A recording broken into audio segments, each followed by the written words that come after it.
दोस्तों बात करेंगे इस वीडियो में आईआरएफसी के ऊपर। अब आपने जैसे थंबनेल टाइटल के ऊपर देखा, क्या मर्जर होने वाला है? क्या सरकार का अप्रूवल आ चुका है? तो मर्जर के ऊपर बात करेंगे। साथ में हम लोग बात करेंगे 30% के डिविडेंड के ऊपर। तो क्या 30% का डिविडेंड मिल चुका है या मिलने वाला है? मिलेगा तो कब मिलेगा, कितना मिलेगा, उसके ऊपर बात करेंगे। साथ में हम लोग बात करने वाले हैं दोस्तों क्वार्टर वन के नंबर्स के ऊपर, क्वार्टर वन के आंकड़ों के ऊपर। तो ये वीडियो ना दोस्तों एक भी सेकंड मिस मत करना, क्योंकि इस वीडियो में मर्जर की बात के बाद हम लोग नंबर्स के ऊपर जाएंगे, फिर डिविडेंड में आपको डिस्कस करूंगा। और साथ में ये मैं आपको बताऊंगा, क्योंकि बहुत समय से रिटर्न ही नहीं दिया है। अगर आप देख लो 5 दिन, 1 महीना, 6 महीना, 1 साल, 5 साल में भी देखोगे 2024 के बाद से कोई रिटर्न ही नहीं है। 58% डाउन है अपने ऑल टाइम हाई से। तो इसके ऊपर डिस्कशन करने वाले, वीडियो बहुत इंपॉर्टेंट होगा दोस्तों, वीडियो को ध्यान से देखो।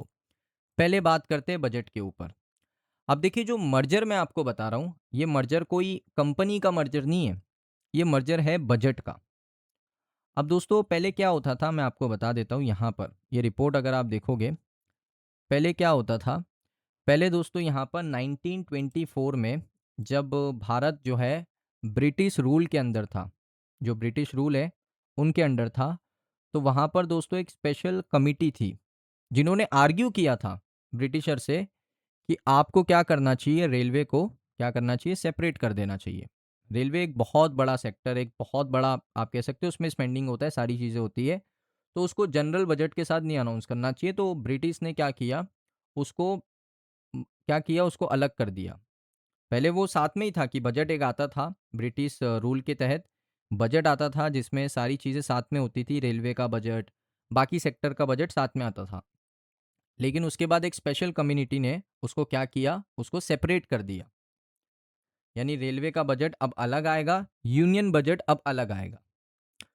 उसके बाद दोस्तों आफ्टर इंडिपेंडेंस 1947, ये ट्रेडिशन को हमने लगभग 92 ईयर्स तक कंटिन्यू किया।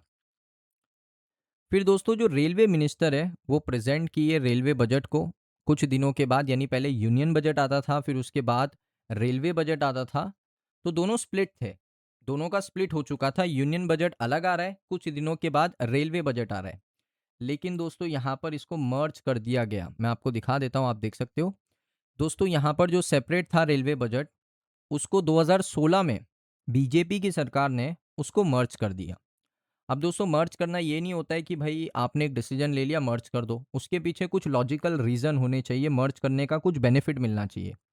तो आप देख सकते हो एक कमेटी बनाई थी दोस्तों यहाँ पर, जो कि बहुत सारे जो राज्यसभा के मेंबर्स थे उनके तहत एक कमेटी बनी थी, जिसको लीड कर रहे थे इकोनॉमिस्ट बाइबेक, और एनआईटीआई ने इनको अपॉइंट किया था। वो एक पेपर बनाते हैं, उस पेपर के अंदर वो लोग बहुत सारे रीज़न लिखते हैं कि भाई क्यों यहाँ पर आपको मर्ज करना चाहिए रेलवे बजट को यूनियन बजट के साथ।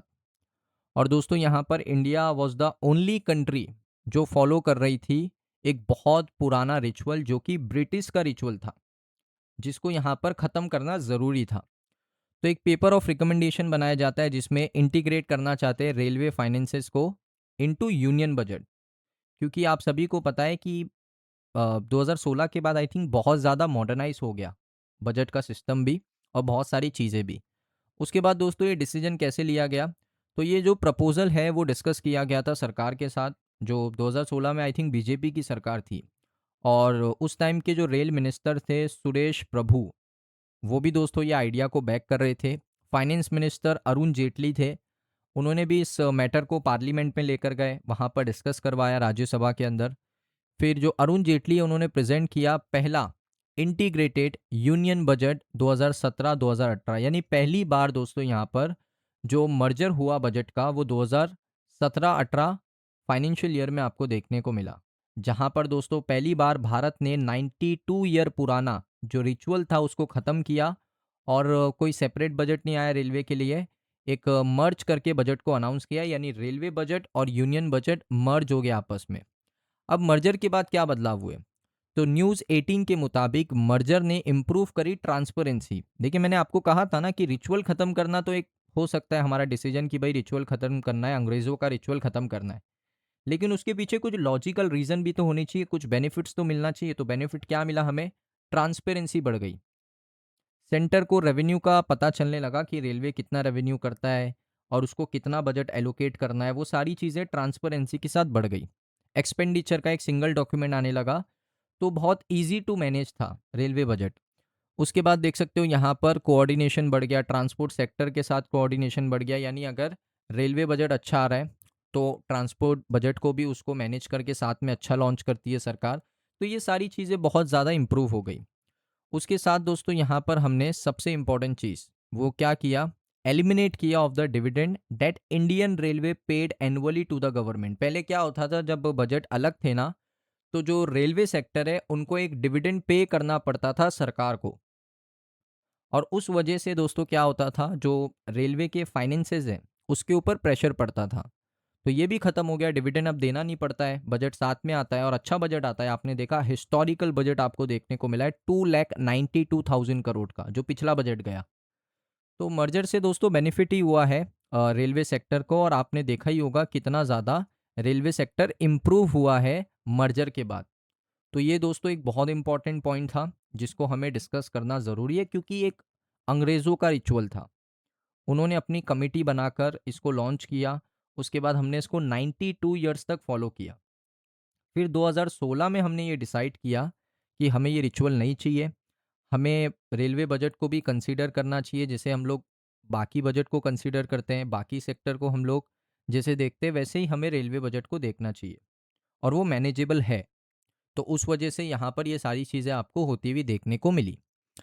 अब दोस्तों यहाँ पर आप देखोगे Q1 का रिजल्ट आने वाला है, बहुत ही जल्द आपको रिजल्ट देखने को मिलेगा। लेकिन उससे पहले अगर आप देखोगे OFS आया रिजल्ट से पहले, तो यहाँ पर 2% stake, almost 1.71% stake cut out हो जाएंगे प्रमोटर से, और FI का जो स्टेक है वो बढ़ेगा, DI का जो स्टेक है वो बढ़ेगा। DI का आई थिंक सबसे ज़्यादा स्टेक अगर किसी का बढ़ेगा ना, तो वो DI का बढ़ेगा, डोमेस्टिक इंस्टीट्यूशनल इन्वेस्टर, क्योंकि इन्होंने OFS के डे 1 पे बहुत ज़्यादा सब्सक्राइब किया था। मुझे लगता है कि पब्लिक का भी स्टेक यहाँ पर बढ़ेगा, थोड़ा सा पब्लिक का स्टेक बढ़ेगा।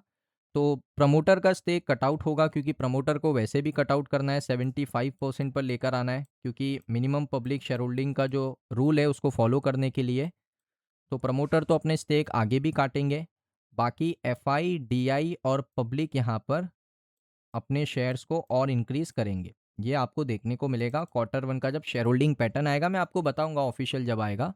डिविडेंड के ऊपर बात करते हैं, जो 30% का डिविडेंड मैंने आपको एक वीडियो में बताया था, वो डिविडेंड दोस्तों ऐसा है कि जो रेलवे सेक्टर है, जो रेलवे कंपनी है, जो IRFC है, उन्होंने डिसाइड किया है कि वो यहाँ पर मिनिमम टू मिनिमम हर साल 30% का डिविडेंड देंगे। कितना देंगे? 30% का डिविडेंड देने वाले। अब उसमें से दोस्तों उन्होंने 2026 के अंदर आप देख सकते हो 1 रुपये 1.050 इतना डिविडेंड प्रोवाइड कर दिया है। अब दोस्तों यहाँ पर जो रिमेनिंग डिविडेंड है, जो बचा हुआ डिविडेंड है, वो आपका है 0.60 पैसे से लेकर 0.80 पैसे तक।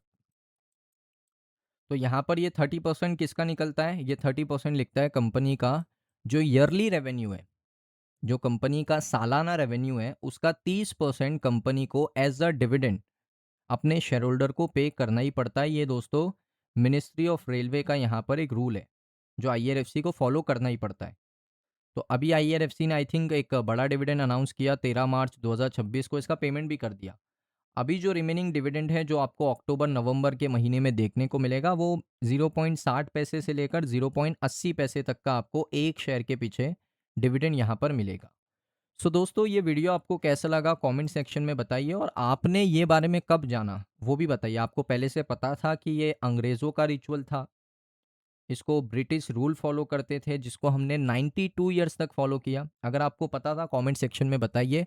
तो आज का वीडियो आपको कैसा लगा वो भी बताइए। मिलता हूँ मैं आप सभी लोगों को नेक्स्ट वीडियो के अंदर।